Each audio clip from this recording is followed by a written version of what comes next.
to bring charges against police if police brutality is an issue in your community, if you care about your school district, you can run for the school board. I ask this of you, right? Your parents are from Nigeria. You are Nigerian. You talk about that very lovingly. What does voting mean for you? I think voting is power. I remember, I became a naturalized citizen back in the 90s when, because I was still a minor, my mom naturalized, and so we were able to do it under her.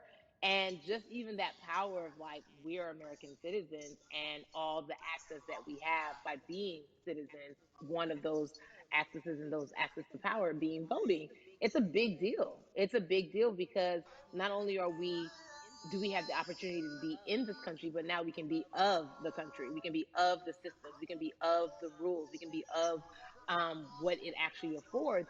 But I think going back to your earlier comment about just the setup of systems, I think we are done a disservice. Either it's schools or whatever it is, and I'm not putting teachers on blast. I think teachers do a phenomenal job, but for some reason we do not, and give them all the raises. I know too many parents who are like, I might, this child of mine, I do love them, but hey, who where can I drop them off? And I do think that there is a disservice done because, again, when we talk about voting, to your point, we talk about every 4 years. It's important to vote for the presidency. We don't realize, like, oh, snap, we actually can vote about, like, how much our libraries get. It's like small things like that, but they make a big difference. When you think of voter suppression in this country, what does it look like for you? It's the systems. When we talk about voter suppression, we also talk about systematic racism, right? It's all the systems that set up. And we've normalized, okay, maybe your job will give you a half day, or maybe, you'll be able to get this luxury. It shouldn't be a luxury. It should be built into the system. It should be built into the fabric of how we vote. But maybe you'll be able to get this luxury in order to enable you to go vote. Think about everything disenfranchised, marginalized Black person has to endure in a day. So in a day, you need to get to work. If something happens to your car, if something happens to your child care, if something happens to, there's so many factors along the way that can send you into a tailspin as an American. And then you add on as a person of color. If you're just trying to get to vote and you already have to go through all of these hurdles and hoops in your everyday life, imagine the one day when your voice really is supposed to matter the most in this country. But then you also see all the times that you tried to have your voice matter, and then it's been shut down, repressed, told it doesn't matter. And then you're kind of like, what's the point? How do we keep hope though? If I'm watching this right now, I want to I how do we as a people stay hopeful? How do we believe in the promise that these quote unquote forefathers have given us? Because have you met Black people? By default, like hope is infused in our DNA. Like, you know what I'm saying? Like, like if we haven't been broken now through, be it through slavery, through Give capitalism, it to me. through Give it to through me. colonization, through Yeah, segregation, you're right. through, I mean, listen, the Country history of is Black at people one in this point we country were is, at 350 one people. point we were 350 people. And that was a written That's law. it. At one That was a written law. And look at us now. We are whole. We are Black girl magic. We are Black boy joy. We are, you know what I'm saying? What I think about in terms of giving us hope, right? We're making a lot of people nervous right now, Carrie. We're making a lot of people Ben. nervous right now because they're like, dang, we put all these obstacles in their way, and these jokers are resilient. But that should give us hope. That should give us hope that, like, we can't stop, won't stop. I mean, I went to the school of Diddy, you know what I'm saying? Hashtag, bye bye, bye bye, Harlem shaking it right now. Can't stop, won't stop. And I think that's our motto. We can't stop voting and we won't stop voting. We can't stop marching and we won't stop marching. We can't stop thriving and we won't stop thriving. To that end, because you led me directly there, I've been asking everyone who has appeared on this platform, what does activism look like? And I feel like back in the day, we had an idea. Yes, it is marching. Yes, it Yeah. is protesting. Yes, it is speaking out against things that we feel are not right or unjust. But talk to me about what activism looks like for Yvonne Orji. Listen, activism, I think the beauty of activism is that it has many faces, right? You're going to have the people on the front lines. Like, you know what? Martin Luther King marched, but there were a lot of women who were in when they come back, this is how we support all the people who are marching on the front lines, and we're going to be here doing what we know to do best. Bail them out of jail So you so know that what? we Somebody need needs so to now bail we them need out to of be jail. So now we need to be in the streets, getting money or whatever it is. So it's like everybody has a position to play, and so play your so position whoever on the you are shortstop, bro. and So whatever whoever you you do, are play your and whatever position. you do, So play your after this, position. because it's like, So you know after what? this I'm could look like, you know not the what? one I'm that's not built to I'm be on the front I'm line, not but the you know one what? that's built to My be on the pockets front go line. deep, But you know so I what? will My support the pockets people go on the deep. front Можешь, line. пожалуйста, You're not the one выключить микро? You know, I'm a comedian. Black Joy is a This is form a of call empathy. for There's always a entertainers. call for entertainers or celebrities that have the platform to do something. Why aren't you speaking out? I'm not a believer in thinking that it's mandatory. Like you said, everyone can be an activist and be activated in different ways. But talk to me about the connection. Talk to me about the marginalization in your world and how you feel like it even inspires you to say more and use your platform to do more.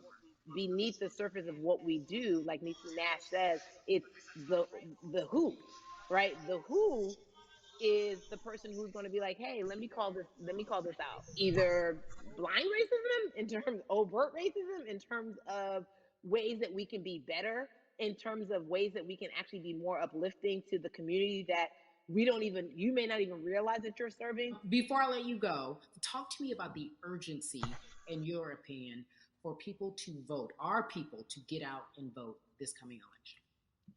Yeah, I mean, guys, guys, guys, if you think you're tired now, I'm telling you right now, we cannot take this sitting down. We can't take this jokingly. I understand that it may be hard to figure out who to vote for, but at the end of the day, we got to vote for our families. We got to vote for our legacies. We got to vote for continued progress. We have to vote for upward mobility. We have to vote for equality in a way that is long lasting. And if we succeeded before, we can do it again. You talk about the whole. This is the time. This is not the time to give up. This is not the time to pretend a way that we haven't made progress. We have. There's still And much you know more what? to We be might have done. to get to a And you point know where we what? pass We the might have baton to to get our to a point where children. we pass the baton to our children and our children's children. But we still have work to do now for that generation. Von Orgy, you are everything. You are Molly, but you are not Molly. But I love you so much as Molly on HBO's Insecure. You are an amazing podcaster, Jesus and Joloff. Shout out to Lovey. And then we also have movies. Like you, the world, you're a model, a cover model. Also, wait, don't let me forget your hugely successful stand up comedy special on HBO. Girl, I mean, you doing it all. And I am so grateful. You are truly the dream, not just the American dream. You're the black girl, brown girl, do it all dream, the immigrant dream, everything. You're a beautiful, beautiful soul. I really, really mean that from the bottom of my heart. Yvonne Orgy, ladies and gentlemen, nothing but the best and excellence personified. Thank you so much, my friend. I love you so much, Mama. Mwah.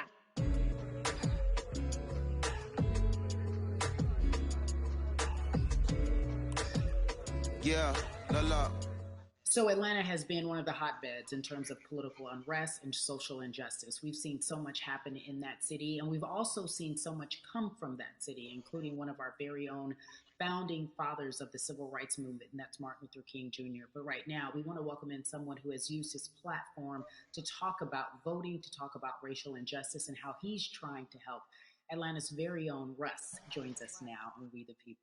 Russ, I'm not going to fan out and tell you what some of my favorite songs were that I listened to repeat on yours. We're going to get to the topic at hand. So, we got to talk about recently you did an interview where you shared your outlook on culture and music. And you also were very candid about the fact that you have a privilege and that it's necessary for you to give back. Tell everybody about what that means.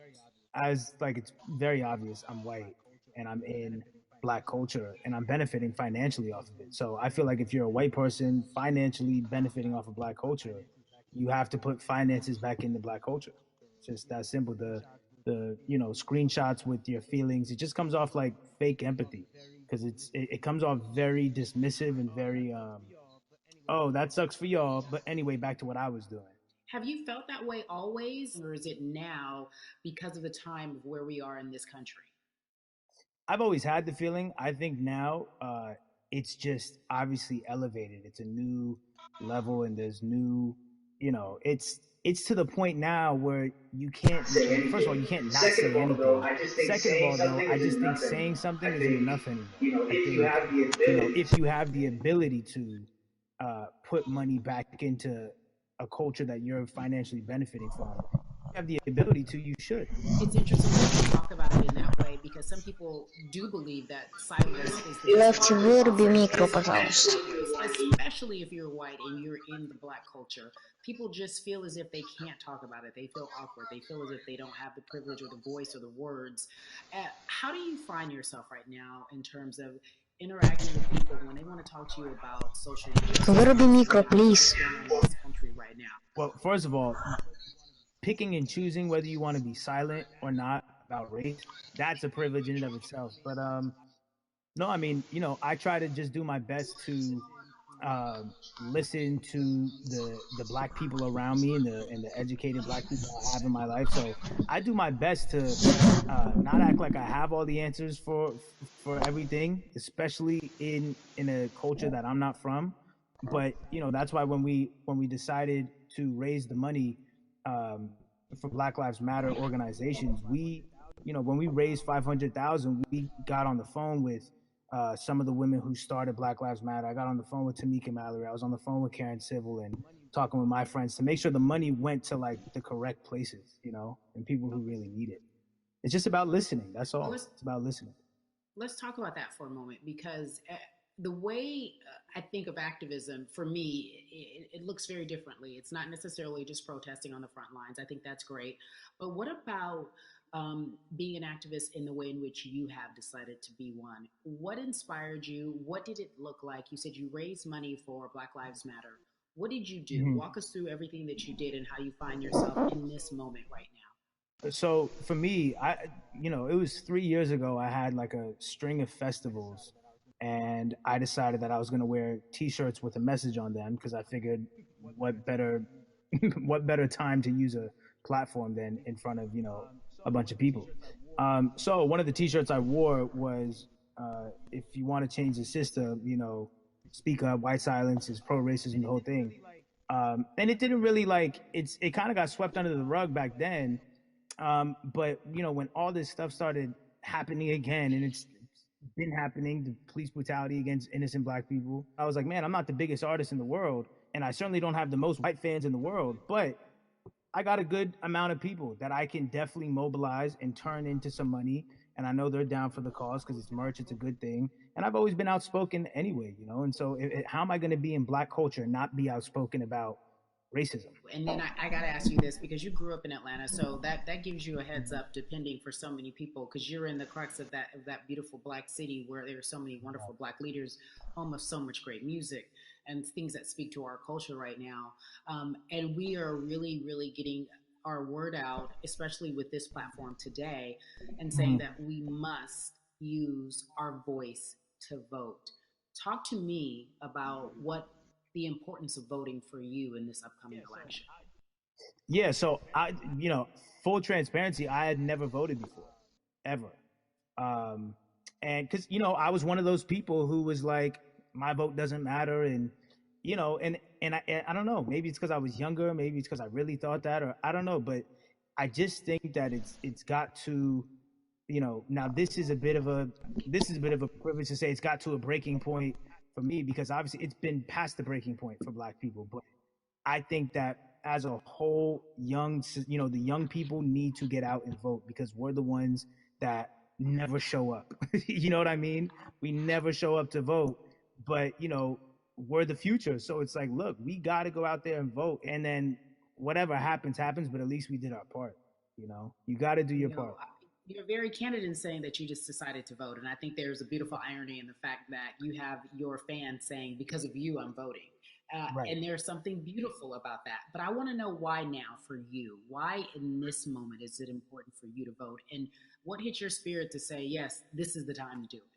Honestly, because I think that George Floyd really woke up a lot of people who, including myself, who I was I was vocal and outspoken about racism. I put it in my lyrics. I put it on T-shirts. I would talk about it in interviews. Like, I was vocal about it. But that video in that moment, I think me along with a lot of other people just kind of was like, all right, like words are simply not enough anymore. We gotta do something, whether it's raising money, whether it's voting or all the above. Like we gotta do something, and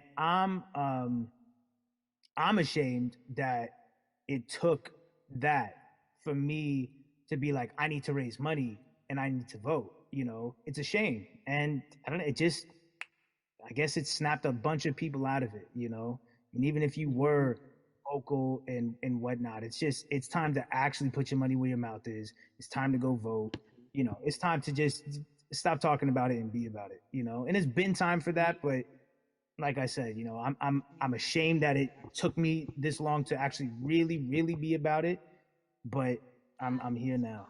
So, Russ, we all know that this is going to be your first time voting. Tell me what that Yeah. experience is going to be like for you in terms of what you're excited about. I think you know what it's gonna do for me. It's gonna let me know that I'm contributing to something bigger than myself, and I'm actually putting my money where my mouth is, and I'm being about it. Because for so long, and I know I'm not alone with this, but standing on the outside and just screaming about this and that and this should change it's like, all right, but did you vote?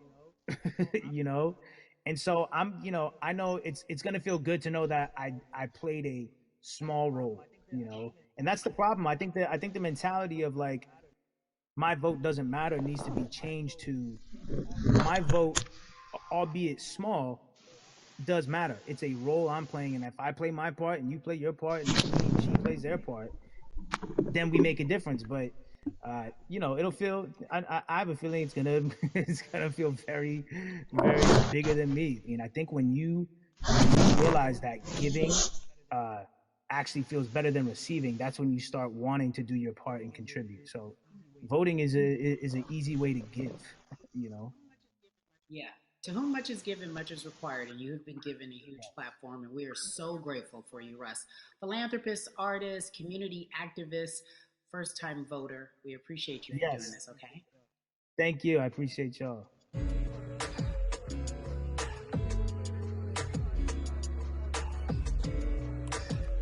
Yeah, la la. So, cities like Atlanta and Chicago have been at the forefront of the discussions, especially now in this country when we're talking about COVID 19 and systemic racism, as well as police brutality and what we can do in this country. Again, we're continuing our conversation, letting you know that your voice is your vote and your vote is your voice. We can change where we are in this country. Currently, I'd like to welcome in Chicago Cubs right fielder Jason Hayward. I appreciate you. I brought in Atlanta and Chicago because I know you grew up in the metropolitan area of Atlanta, more specifically McDonough. Let's be technical, and and you have been very vocal throughout this entire time in terms of what our country's been experiencing. Let's look at the past month and a half, if you will. What has been the hardest thing for you to deal with? The hardest thing for me to deal with, Carrie, this last month has just been going from the virus shutting everything down to us being called to action. We've had multiple police brutality situations. We've had people protesting, wanting to get the message out. But I really realized that I need to be a part of the positive message and make sure that doesn't get lost in all the chaos going on for people to actually hear from a reasonable, respectable person who cares about everyone involved. A reasonable, respectable person who cares about everyone involved, which leads us to More Than a Vote.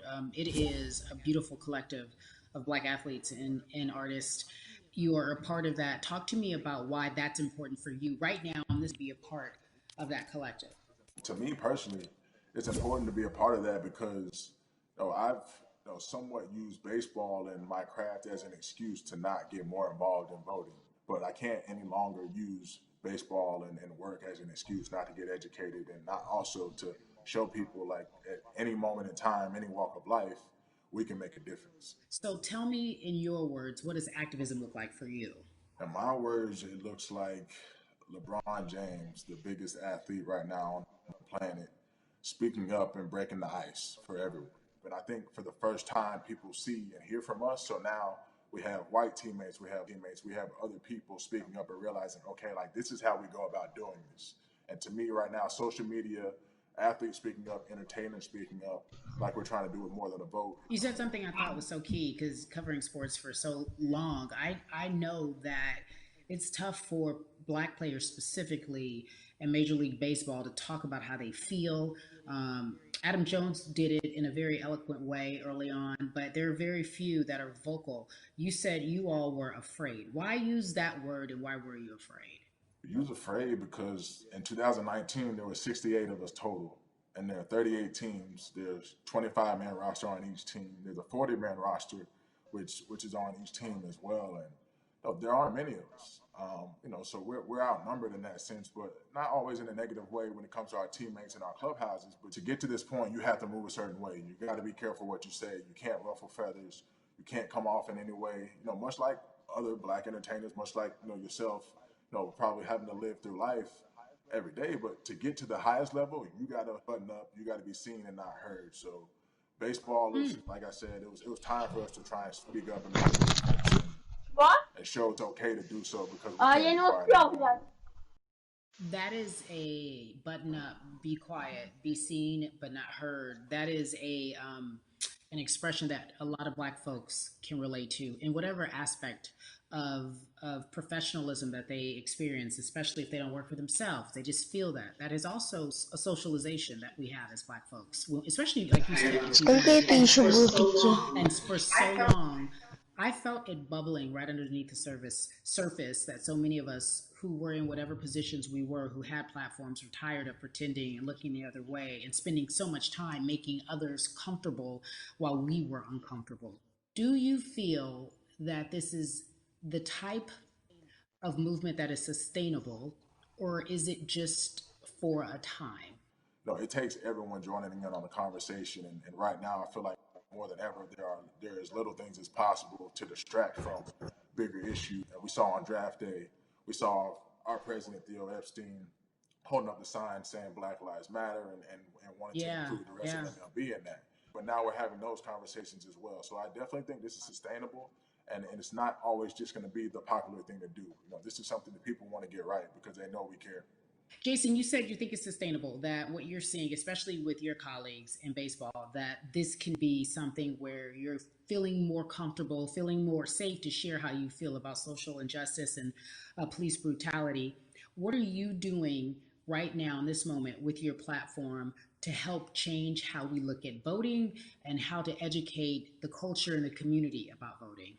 Well, first, what I'm doing, Carrie, is joining up with More Than a Vote and joining up with other athletes and entertainers to get that message out and use our platform in that sense as a group, and try to create a brand with this to make it something that's not just about the election coming, make sure that it's about people getting educated for years to come and figure out where to vote and how to vote. We've got people in different areas that cover different demographics and influence different areas of people. And as a baseball player, as a black baseball player, I feel like now, like we talked about, is finally the time to show people that you can use your voice in this profession. You don't have to be afraid. And to me, that can help help a kid growing up. He can see me, he can see other guys that were in the video we posted saying, hey, this is what they're standing for. They're speaking up for these things in baseball. It's not lame. It's not something I have to be as afraid of as I was before. So I feel like that's my role in this.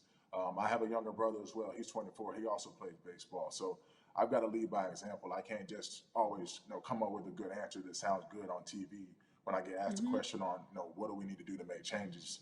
I'm joining up here to make sure that I take action and get educated myself. For one, so many people, I feel like in Atlanta, they're on the move. Or when you want to try to make a vote and try and cast your vote, you have to do it by mail. You have to sign up for the absentee ballot. Then you have to get another ballot in return. They have to send it back to you. Well, for me personally, they didn't send that back until it was too late, right? We didn't get it in the mail to the address that's an Atlanta address at my parents' house. We didn't get that in the mail until it was too late.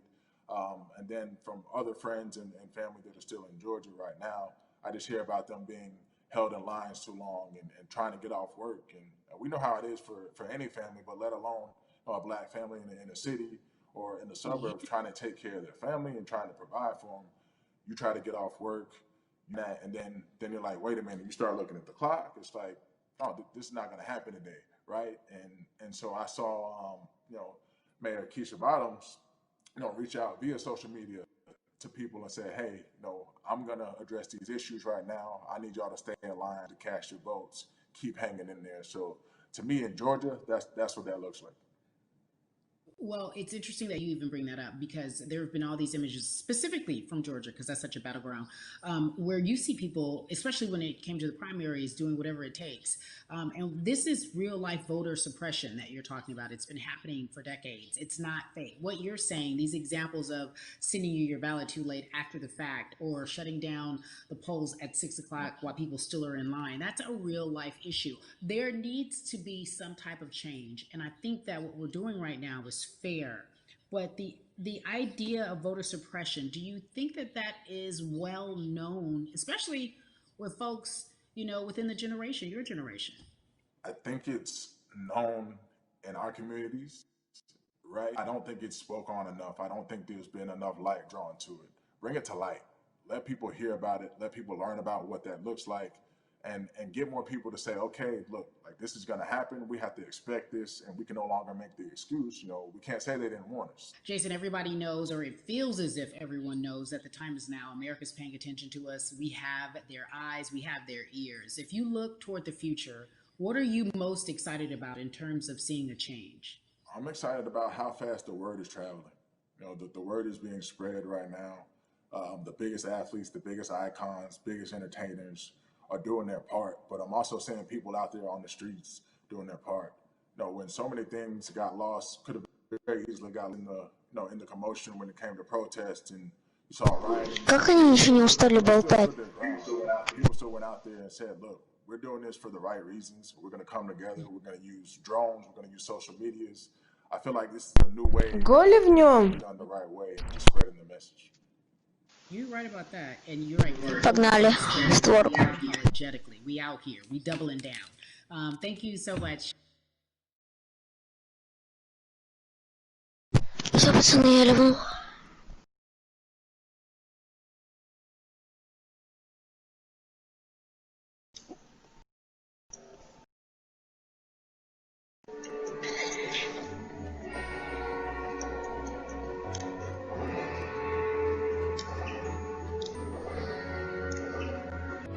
Пацаны, хотите играть с Чарджем в БХЕ? Билдфайт.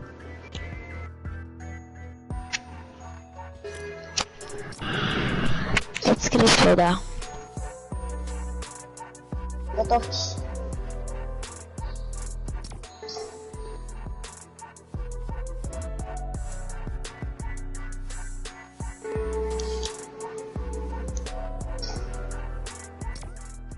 Не так.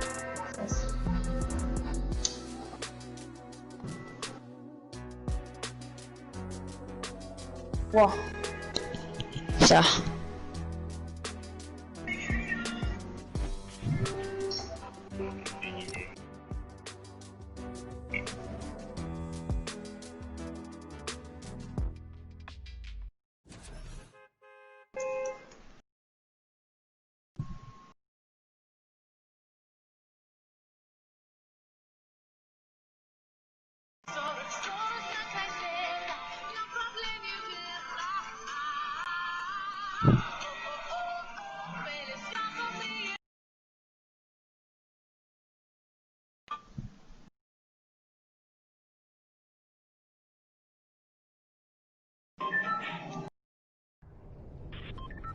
Сейчас поставлю карту.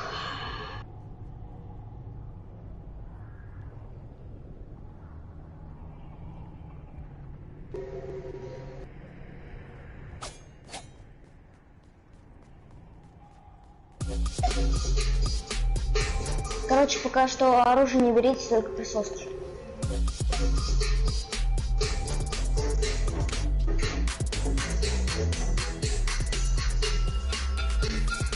Я вам дам все. Эй. Ходи.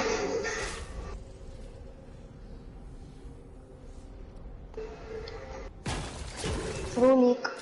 Ты где? Вот он. Погнали. Сейчас, подождите, присоски только, присоски.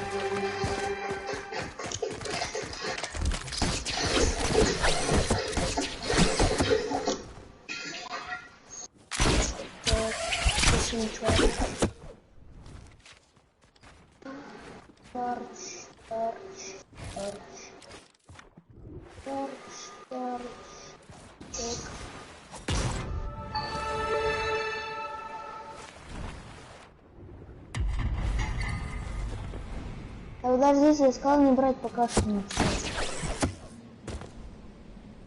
Не чарчу. Да, походу я не так сделал. А, сделал так. Так, пока что один чарч нашел.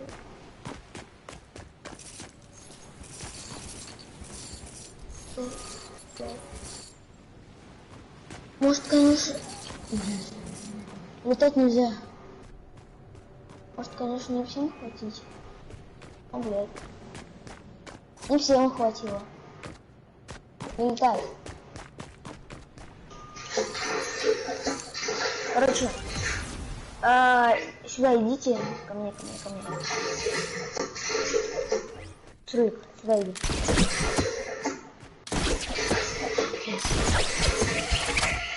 Кому чарч? Чарч кому? Золотой. Тебе? Тебе нужен? Блядь. Ну, давай, стой, блядь, бей. Давайте, кто первый заберет, тот и получит чарч. Раз, два, три.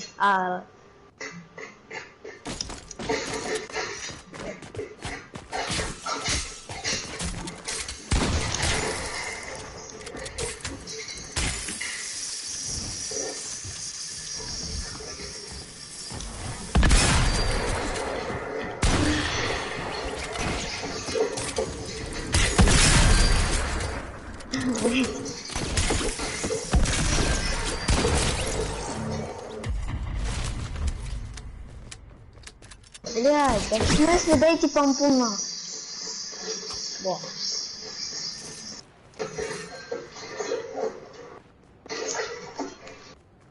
Блядь.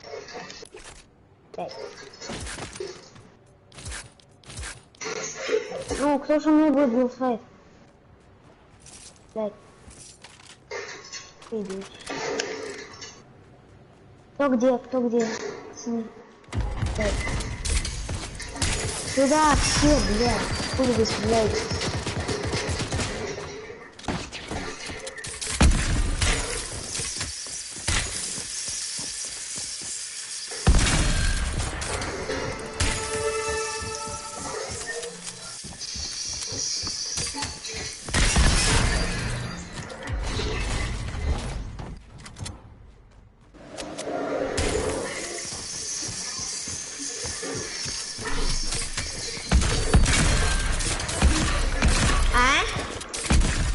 Привет.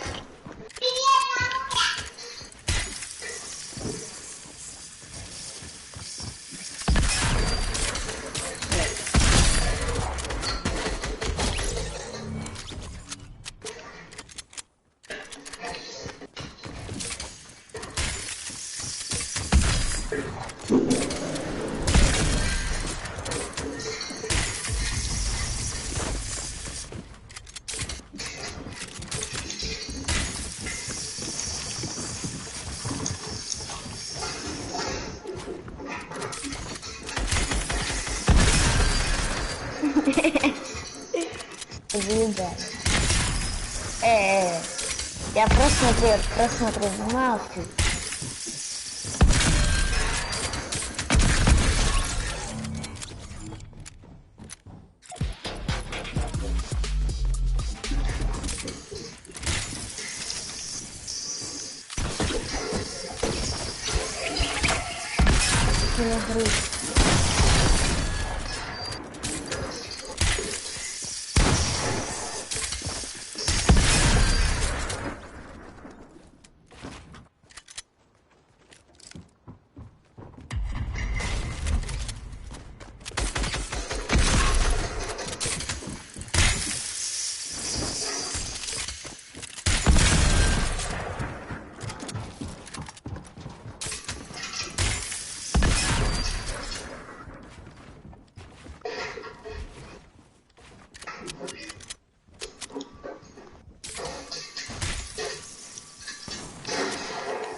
Use it. On the ground.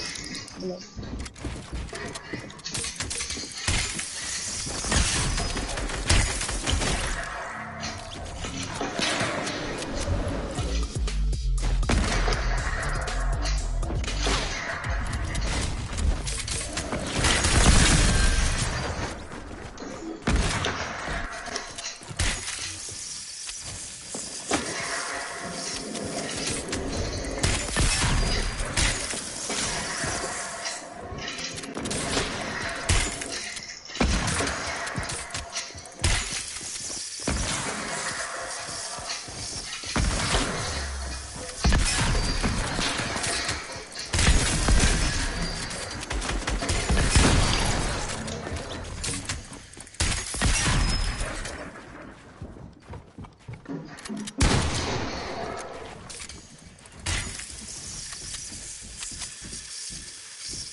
Туз, ты раздражаешь, лезь в файты.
Всем привет, мы.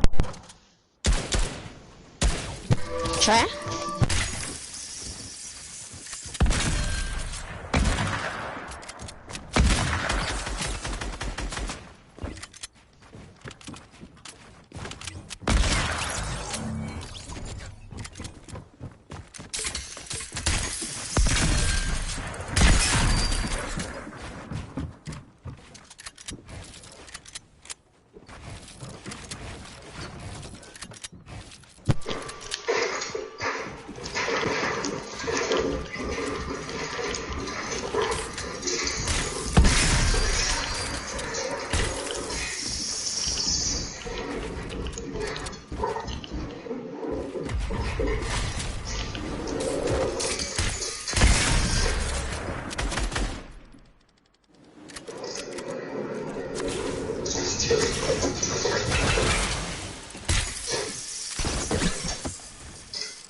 Пацаны, я пошел в Warface.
Так, дорогой, ничего страшного. Я сниму грим с твоего лица. О, на мне нет никакого. О, черт. Я крашеная шлюха.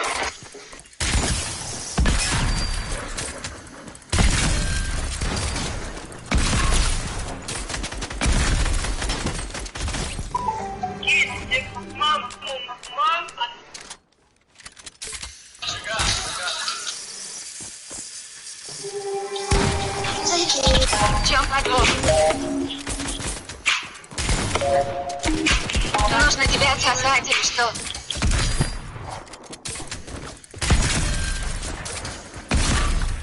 А, фигня меня выкинул. Ой. Фигня меня выкинула.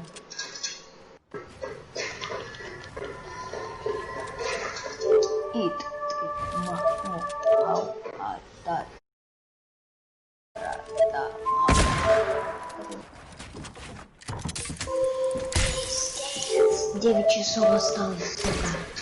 Блядь. Я каменщик. Да блядь. Ну в смысле? Ты шо? И мау,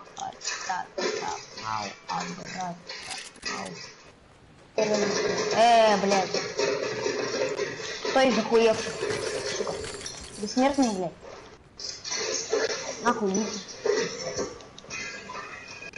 Всё, нахуй пошли. Блядь. Здесь запиться нельзя.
Нахуй вы мне мешаете строить, блядь.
Чё, блядь?